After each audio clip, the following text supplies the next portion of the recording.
Halo, selamat datang di pembahasan khusus buat kamu. Kita udah terima semua materi perjalanan 7 hari tentang kesehatan mental yang kamu bagikan. Keren banget. Keren banget, betul. Jadi misi kita hari ini adalah menyambungkan semua benang merah dari ketujuh video itu. Biar kita bisa menutup Januari ini dengan semangat dan pemahaman baru. Betul sekali. Anggap aja kita lagi merakit puzzle gitu ya. Dari 7 kepingan yang udah kamu kumpulkan, biar gambaran besarnya jadi jelas dan utuh. Oke, setuju. Kita akan bongkar intisari paling pentingnya, supaya gampang diingat dan bisa langsung kamu terapkan. Nah, kita mulai dari fondasi paling dasar kali ya, yang dibahas di video hari pertama, yaitu mengenali kapan sebenarnya mental kita sedang butuh perhatian lebih. Oke, mari kita mulai dari situ. Video hari 1, judulnya kan Tanda Kesehatan Mental Kamu Sedang Tidak Baik. Sering dianggap biasa. Ini penting banget, karena gejalanya sering kita sepelekan. Sering sekali. Ada satu yang menurutku paling menipu, yaitu kelelahan yang nggak hilang-hilang. Padahal rasanya udah cukup istirahat. Apa bedanya sih capek biasa sama capek yang ini? Nah, itu pertanyaan kunci. Kalau capek biasa, itu kan capek fisik. Kamu habis olahraga, kerja seharian, terus kamu tidur cukup, besoknya seger lagi. Betul. Tapi kelelahan yang jadi tanda ini sifatnya emosional dan mental. Kamu bisa aja tidur 8 jam, tapi pas bangun rasanya kayak belum istirahat sama sekali gitu. Ah iya. Kayak energinya nggak terisi ulang ya? Tepat. Energi mentalmu terkuras habis. Ini bukan lagi soal fisik, tapi soal baterai internalmu yang udah di level merah. Masuk akal. Selain itu, di video juga disebut soal jadi gampang marah atau super sensitif. Hal kecil yang biasanya nggak masalah, tiba-tiba bisa bikin meledak. Betul. Ini juga sering banget dianggap, lagi PMS, atau lagi banyak pikiran aja. Padahal ini sinyal kan? Tepat. Itu adalah tanda bahwa kapasitas kita untuk menoleransi stres itu udah sangat tipis. Bayangin aja sebuah gelas yang udah hampir penuh. Oke. Dikasih setetes air lagi aja langsung tumpah. Nah, amarah atau sensitivitas berlebih itu adalah tumpahannya. Gejala lain yang sering barengan itu gangguan pola tidur, nafsu makan, terus menarik diri dari pergaulan. Jadi malas ketemu orang ya? Iya, betul. Terus sulit konsentrasi atau yang sering disebut brain fog. Dan yang paling serius, itu muncul perasaan tidak berguna atau putus asa. Oke, jadi ada 6 tanda utama. Pertanyaannya, kapan kita harus benar-benar khawatir? Karena kan semua orang kadang-kadang ngerasain salah satu dari itu. Nah, aturan praktis yang bisa kamu pakai itu ini. Kalau kamu mengalami 3 atau lebih dari gejala-gejala tadi secara konsisten. 3 atau lebih ya? Iya, hampir setiap hari selama lebih dari 2 minggu. Nah, itu sinyal yang sangat jelas untuk bertindak. Apalagi data dari salah satu sumbermu nunjukin 27% Gen Z di Indonesia itu selalu merasa kelelahan.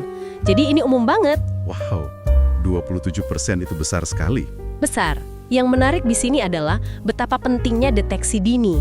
Sama kayak kesehatan fisik, makin cepat kita sadar, makin mudah dan cepat proses pemulihannya. Jangan tunggu sampai parah. Melihat daftar tanda-tanda tadi, terutama soal sulit konsentrasi dan cemas, itu langsung ingetin aku ke topik video hari kedua, overthinking. Biang keladinya. Betul. Videonya kan judulnya, Kenapa Pikiran Kita Tidak Bisa Diam? Dan di situ dijelaskan ada alasan ilmiahnya. Bukan cuma kita yang lemah karena nggak bisa stop mikir. Benar sekali. Dan ini insight yang penting. Overthinking itu bukan kegagalan personal, tapi ada proses biologis di baliknya. Nah, di video itu disebut ada bagian otak namanya default mode network yang katanya terlalu aktif. Itu apa sih? Bisa dijelaskan lebih sederhana? Tentu, anggap aja ini mode idle atau mode melamun di otakmu. Saat kamu nggak lagi fokus ngerjain sesuatu, bagian ini aktif. Normalnya gitu. Oke. Tapi pada overthinker, mode ini jadi hyperaktif. Otakmu bukannya istirahat, tapi malah terus-terusan muter ulang kenangan buruk atau khawatir soal masa depan secara berlebihan.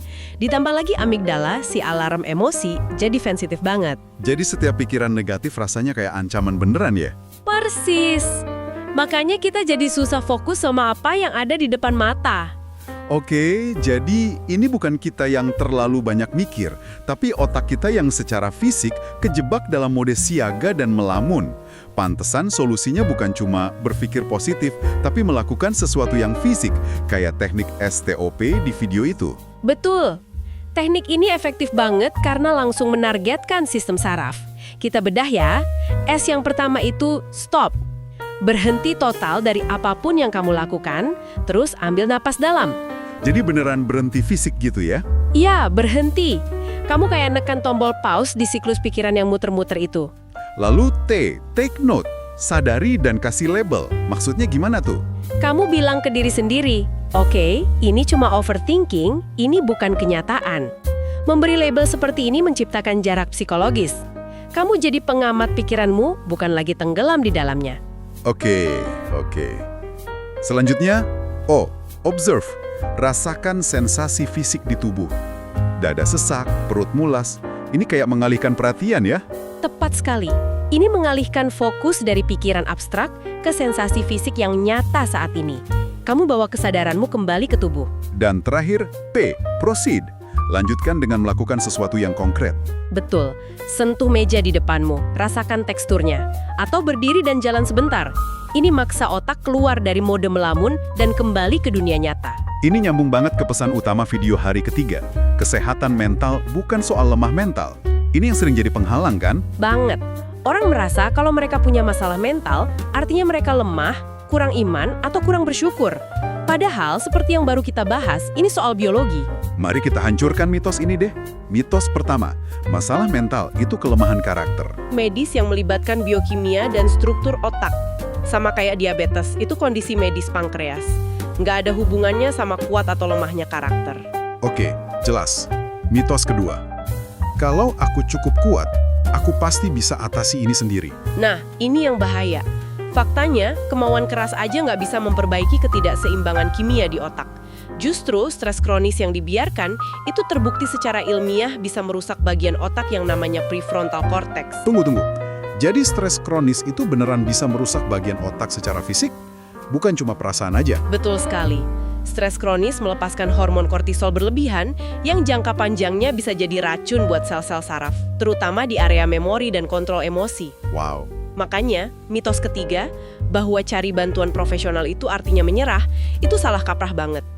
Faktanya, itu tanda kekuatan, kecerdasan, dan keberanian. Tapi kenyataannya masih banyak yang ragu ya? Benar. Dan jika kita hubungkan dengan gambaran yang lebih besar, Gen Z memang generasi yang paling terbuka soal ini. Tapi